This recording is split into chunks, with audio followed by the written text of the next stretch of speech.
ሰላም የተወደዳችሁና የተከበራችሁ የቪዥን ቲዩብ ቤተሰቦች እንደምን ቆያችሁ? እንደምንስ እስከዚህ ሰዓት ደረሳችሁ?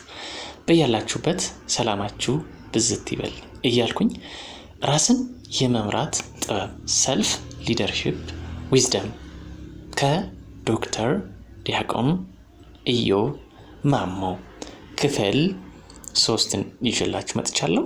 አብራችሁኝ ቆዩ። ክፍል 3 ራስን ማድመጥ። እንግዲህ በዚህ ክፍል ውስጥ የምናያቸው ንዑስ ርዕሶች አንደኛ የሰውነትን ለውጥ ማድመጥ፣ ሁለተኛ የህሊናን ድምጽ ማድመጥ፣ ሶስተኛ የሚሳካልኝንና የማይሳካልኝን ማድመጥ፣ አራተኛ ያለፈ ልምምድን ማድመጥ፣ አምስተኛ በሰዎች የመገደድን ስሜት ማድመጥ። አንደኛ የሰውነትን ለውጥ ማድመጥ። ተፈጥሮ እንኳ አያስተምራችሁምን? አንደኛ ቆሮንቶስ ምዕራፍ 11 ከቁጥር 14። የሰውነትን ለውጥ ማድመጥ ማለት ሰውነታችን ለደረሰበት አስኪ ሁኔታ የሚሰጠንን ተፈጥሯዊ ምልክት መለየት ማለት ነው።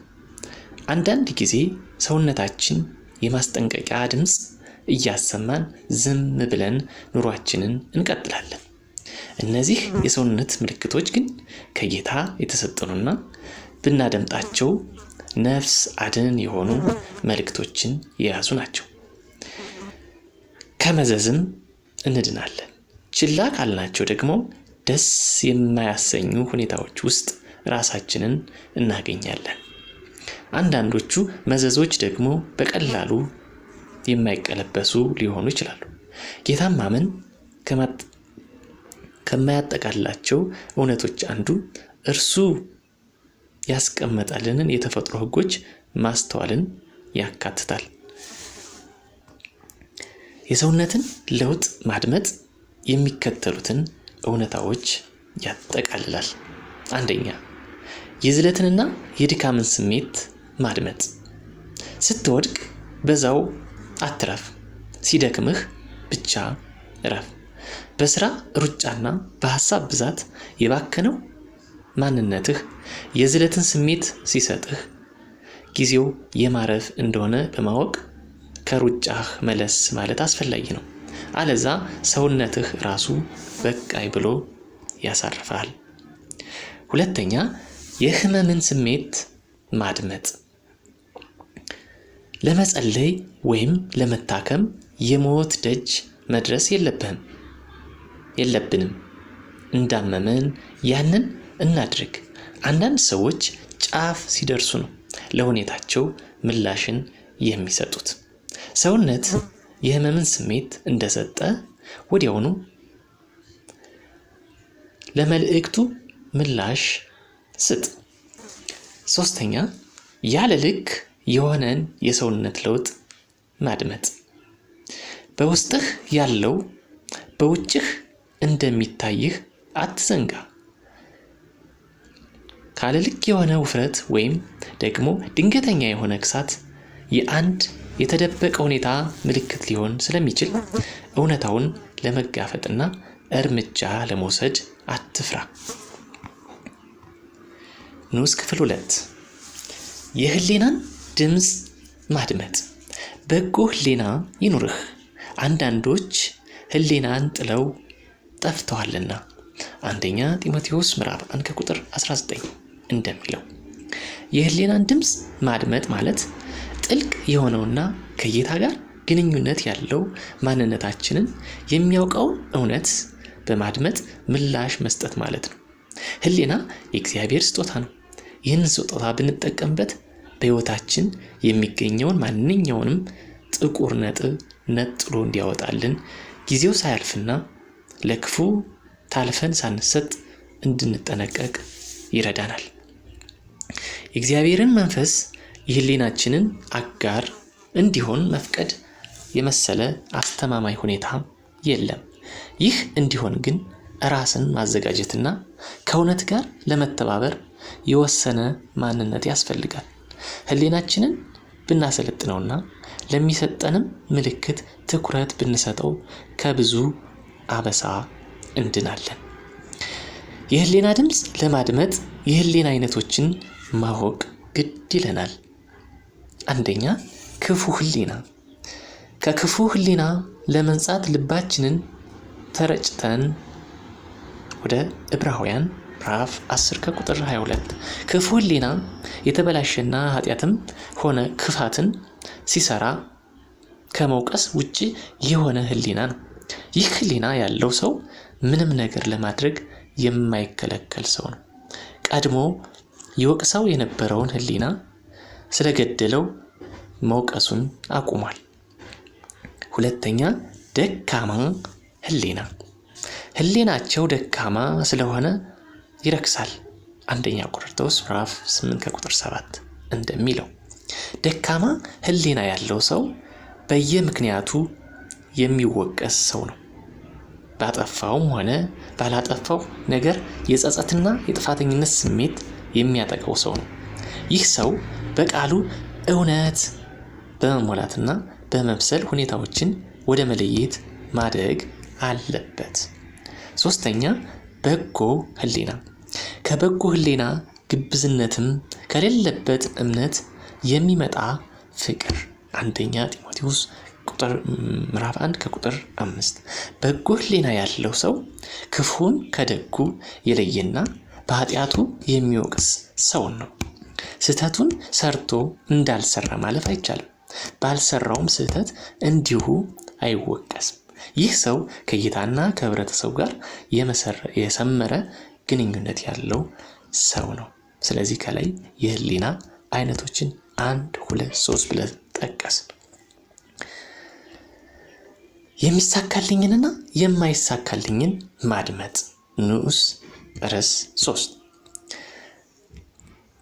የሚሳካልኝንና የማይሳካልኝን ማድመጥ ማለት ጌታ የሰጠኝን ብርቱ ጎን ለይቶ ማወቅ ማለት ነው። ማንኛውም ሰው ወደዚች ዓለም ሲመጣም ሆነ ጌታ ወደ መንግስቱ ሲጠራው ከአምላኩ አንድ ዝንባሌና ስጦታን ይቀበላል። እነዚህን ሁኔታዎች በመለየት እነሱ ላይ ማተኮር አስፈላጊ የስኬት ቁልፍ ነው። አንዳንድ ሰዎች በብዙን ጊዜያቸውን የሚያሳልፉት ፈጽሞ ዝንባሌያቸውን ያልሆነውን ነገር ለማዳበር በመታገል ነው። አስተዋዮችን ዝንባሌያቸውን፣ ስጦታቸው የቀደደላቸውን ፈር በመከተል ከስኬት ወደ ስኬት ይሸጋገራሉ። በሚሳካልኝና በማይሳካልኝ መካከል ለመለየት መውሰድ የምችላቸው እርምጃዎች ምን ናቸው? አንደኛ፣ ሁሉን ነገር እንደማትችል አምነህ ተቀበል። ምንም ብንታገል የምንችላቸው ነገሮች እንዳሉ በማመንና መቀበልና ራስን ማረጋጋት የብስለት ምልክት ነው። አንዳንድ ሰዎች የማይችሉትን አምኖ መቀበልን እንደ ሽንፈት ስለሚቆጥሩት ካልተሰጣቸው ነገር ጋር ሲታገሉ ራሳቸውን ያደክማሉ፣ ጊዜያቸውንም ይፈጃሉ። ሁለተኛ፣ የሚታገልልህን ነገር ልቀቀው። የሚታገልህን ነገር ልቀቀው። ሳደርገው የሚታገለኝንና ውስጤን የማያጓጓውን ነገር በመለየት ቀስ በቀስ መልቀቅ የአስተዋይነት ምልክት ነው። የማይሳካ ነገር ላይ ብዙ ጊዜ ጉልበትና ገንዘብ ስንሰዋ የሚሳካልን ነገር እየጣልነው እንደሆነ ማስተዋል አለብን። ሶስተኛ፣ የሚሳካልንን ነገር እናሳድገው። ስናደርገው የሚሳካልንን ውስጥን የሚያነሳሳውን ነገር በመለየት የበለጠ ጊዜን በመስጠት ማሳደግ ታላቅ የስኬት ቁልፍ ነው። ምንም እናድርግ ምንም በብርታት ላይ እንጂ በድካም ላይ በፍጹም አንገንባ። ንዑስ ርዕስ ክፍል 4 ያለፈ ልምምድን ማድመጥ። ያለፈ ልምምድን ማድመጥ ማለት ካለፉት ልምምዶቻችን የሚገባውን ትምህርት ቀስሞ ማለፍ ማለት ነው። አንዳንድ ሰዎች ለዓመታት የሰሩትን ስህተት ይደጋግማሉ። ሲሰሩ ራሳቸውን ያገኙታል። ይህ የሚሆነው ያለፈው ልምምዳቸውን የማድመጥ ነገር ስለሌላቸው ነው። ያለፈው ልምምድ ምን አስተምሯል? ያለፈው ስህተት ምን አስተምሯል? ያለፈው ጉዳት ምን አስተምሯል? እንደዚህ አይነት ጥያቄዎችን በመጠየቅና ትክክለኛው መልስ ፈልጎ በማግኘት አስገራሚ የእድገት ዓለም ውስጥ ልንገባ እንችላለን።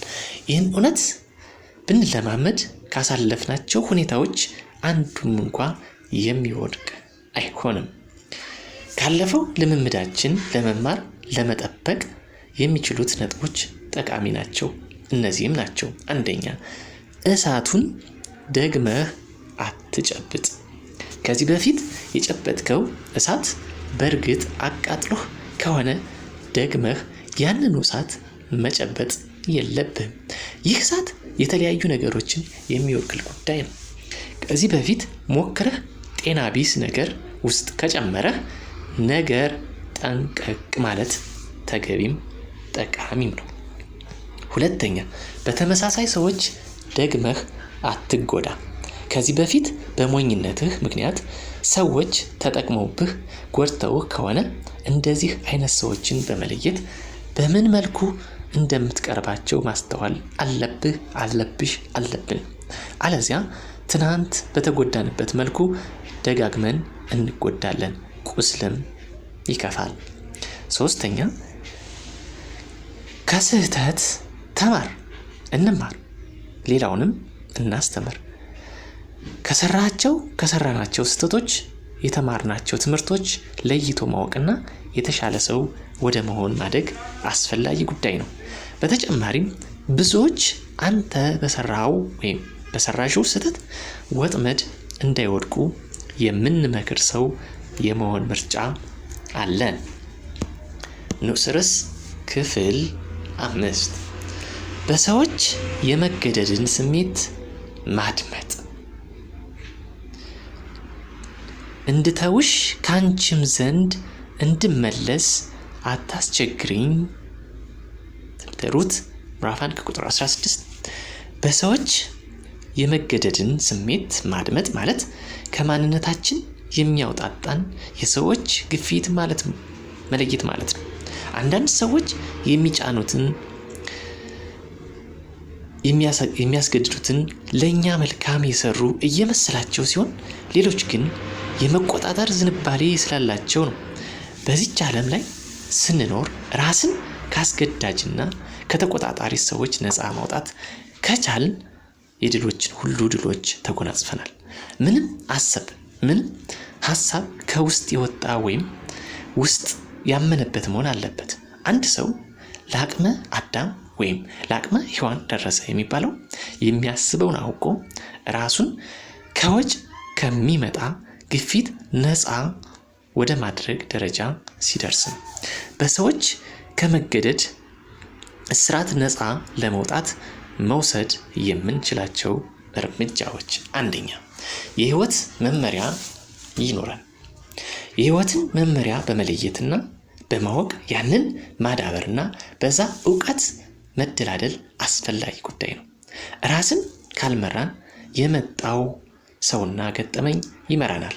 ራስን ስንመራ ግን ሁሉን የምንመዝን እንሆናለን። ሁለተኛ፣ ገደብን እንወቅ። ለሰዎች ብለን የት ድረስ መሄድ እንዳለብን ለይተን እንወቅ። ለሰዎች ዋጋ መክፈል ታላቅ መንፈሳዊ ነው። ሆኖም ያንን ማድረግ ያለብን በመንገዳገድ ስሜት ሳይሆን ውስጥን ስላመነበትና ያንን ለማድረግ ስለወሰንን መሆን አለበት። ሶስተኛ፣ ለሰዎች ገደብን እናበጅላቸው። ያላመንበትን ነገር ካለምንም የጥፋተኝነት ስሜት እምቢ ማለት መልመድ መልካም ልምድ ነው። የሰው ስሜት ላለመጉዳትና ክፉ መስሎ ላለመታየት ለሁሉም ነገር እሺ ማለት ማንነትን እንደሚሸረሽር አትርሳ። የተወደዳችሁና የተከበራችሁ የቪዥን ቲዩብ ቤተሰቦች እንደምን ቆያችሁ? አብራችሁኝ እንደቆያችሁ እንደተከታተላችሁኝም ተስፋ አደርጋለሁ። አሁን ያስደመጥኳችሁ ራስን የመምራት ጥበብ ሰልፍ ሊደርሺፕ ዊዝደም ክፍል 3 ነበር። በክፍል 4 ተመልሰን እንመጣለን። እንግዲህ ከሀሳቡ ኮመንት ወይም አስተያየት ካላችሁ ኮመንት ቦክሱ ላይ ክፍት ነው፣ አስቀምጡልን። ከተመቻችሁ ላይክ አድርጉልን። አዲሶች ከሆናችሁ ሰብስክራይብ እያደረጋችሁ አጋር እንድትሆኑ በአክብሮት እንጋብዛለን ማለት ነው። እንግዲህ ይህ ድንቅ እና ወሳኝ አስተማሪ ጽሑፍና ንግግር የተደረገው ከዲያቆን ዶክተር ኢዮብ ማሞ 2005 ዓመተ ምህረት ነበረ እና ያው እንግዲህ መጽሐፉ ሲጻፍ መጽሐፍ ቅዱሳዊ ጥቅሶችን እያጣቀሰ ሐሳቡን ከላይም እንደታዘዝን ከፈጣሪ እንደታዘዝን እውነትነትን እንድንከተል ራሳችንን እንድንሆን ራስን መምራት ከፈጣሪም የተሰጠ ጸጋም ስለሆነ ሌሎችን ከመምራታችን በፊት ራሳችንን ቀድመን አውቀን ራሳችንን መምራት እንድንችል የማበረታቻ ወይ ደግሞ አጽንኦት የሚሰጥ ድንቅ አቀራረብና ጽሑፍ ነበር ማለት ነው። ስለዚህ የእናንተን ሐሳብ አስተያየት እጠብቃለሁ። በክፍል 4 እስከምንመለስ ሰናይ ጊዜ ይሁንላችሁ። አብራችሁ ስላላችሁ ከልብ አመሰግናለሁ። የእናንተ ድጋፍ ለኔ እድገት መሰረት ነውና ሁሌም ድጋፋችሁ አይለየኝ።